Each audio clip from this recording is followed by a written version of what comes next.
ہمارا کام ہے، ہماری جھولیاں بھرنا اللہ کا کام ہے۔ اور میری آپ سے اب یہ درخواست ہے کہ آپ پرسکون ہو کر بیٹھیں، اطمینان کے ساتھ بیٹھیں۔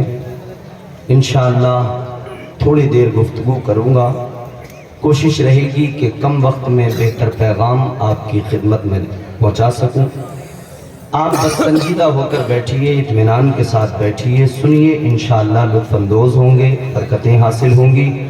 سارا مجمع ایک مرتبہ مجھے اجازت دے، اس طرح کہ اللہ کا ذکر کیجئے، زور سے کہیے سبحان اللہ۔ الحمدللہ الحمدللہ رب العالمین والعالمین،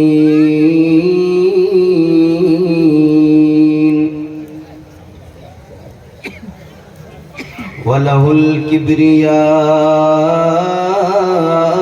فِي السَّمَاوَاتِ السَّبْعِ وَالْأَرْضِينَ،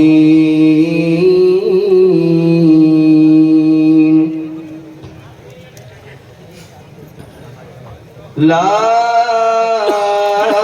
إِلَٰهَ إِلَّا اللَّهُ الْمَلِكُ الْحَقُّ الْمُبِينُ،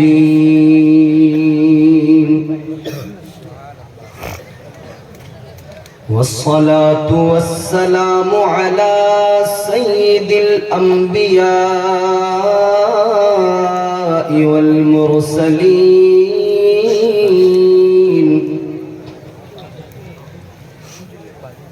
وعلى آله وأصحابه أجمعين،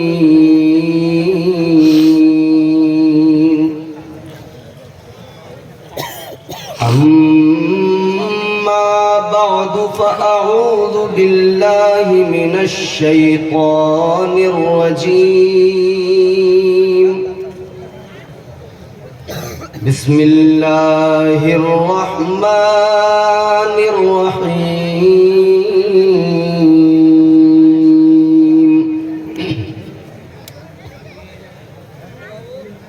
قد أفلح من زكاها وقد خاب من دساها، صدق اللہ العظیم۔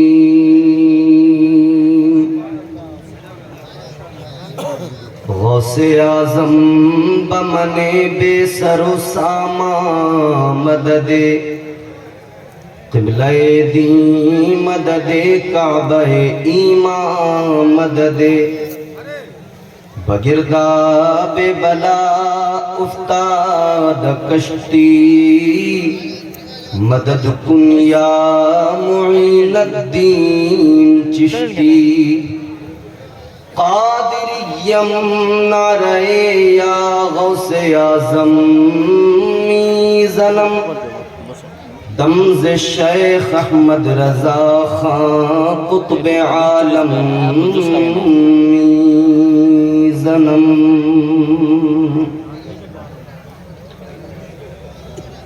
منہ دیکھ لیا آئینے میں، اور داغ نہ دیکھے سینے میں، دل ایسا لگایا جینے میں، مرنے کو مسلمان بھول گئے،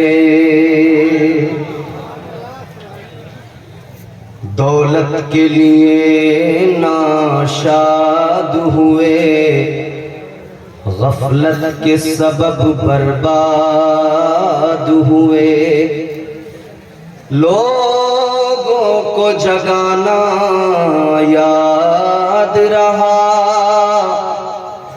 خود ہوش میں آنا بھول گئے، گرامی القدر سامعین محترم، آئیے معروضات سے قبل انتہائی ادب احترام کے ساتھ اپنے آقا و مولا مقصود کائنات، مطلوب کائنات، وجہ وجود کائنات، صدر بزم کائنات، فخر بزم کائنات، مصدر کائنات، حسن کائنات، محسن کائنات، جان کائنات، شان کائنات، والی کائنات، شریفوں میں اشرف، کریموں میں اکرم، جمیلوں میں اجمل، حسینوں میں احسن، روحی فدا ہو جناب محمد الرسول اللہ صلی اللہ تعالیٰ علیہ وسلم کے دربار میں دل لگا کر بآواز بلند درود پاک کا ہدیہ پیش کریں. دل لگا کر اپنے انداز میں پڑھیے. اللہم صلی علی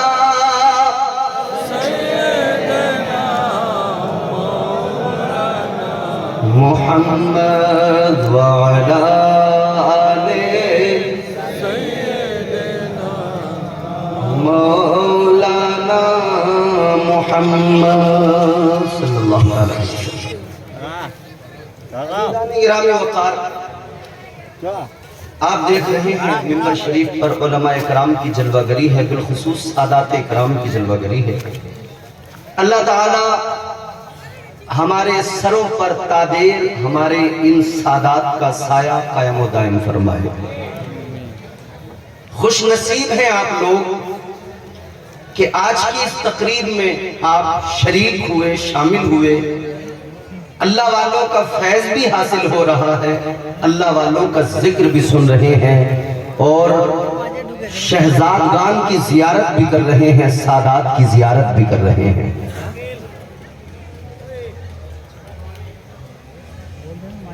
میں بالکل آرام سے اپنی بات کوشش کروں گا سنجیدگی کے ساتھ آپ تک پہنچاؤں، کیونکہ میں کمزور آدمی ہوں.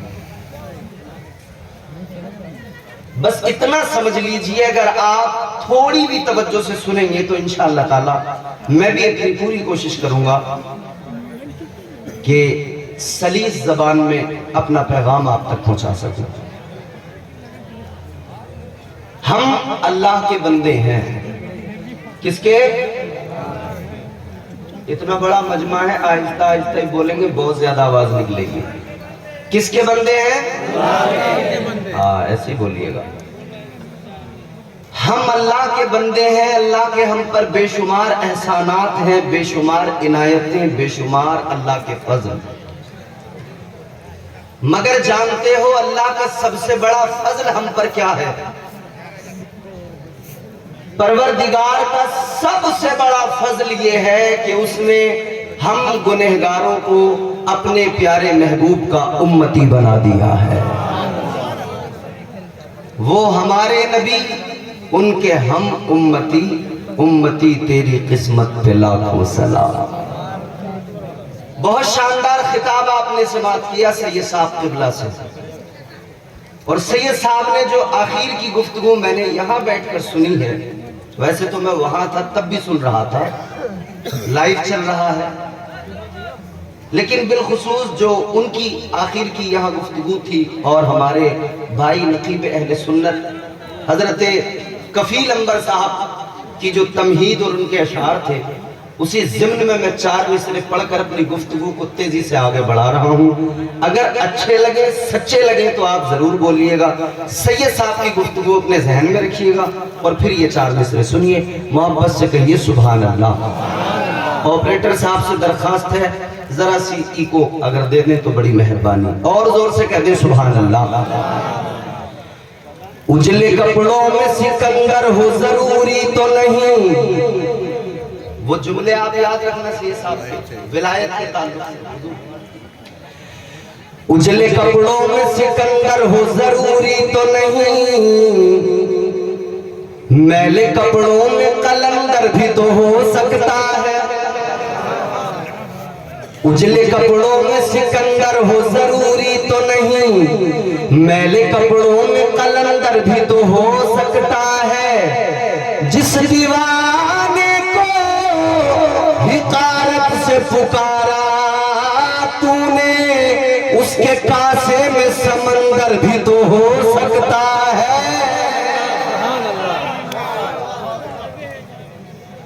آوازیں کم رہ گئی لیکن بڑھیں گی انشاءاللہ۔ اللہ کا سب سے بڑا فضل ہم پر یہ کہ اس نے ہمیں اپنے محبوب کا امتی بنا دیا، اور امتی ہونے کی حیثیت سے اللہ نے کتنا پیار کیا، کتنے کرم فرمائے، کتنا رحم فرمایا ہم گنہگاروں پر، ذرا سنیے دل خوش ہو جائے گا۔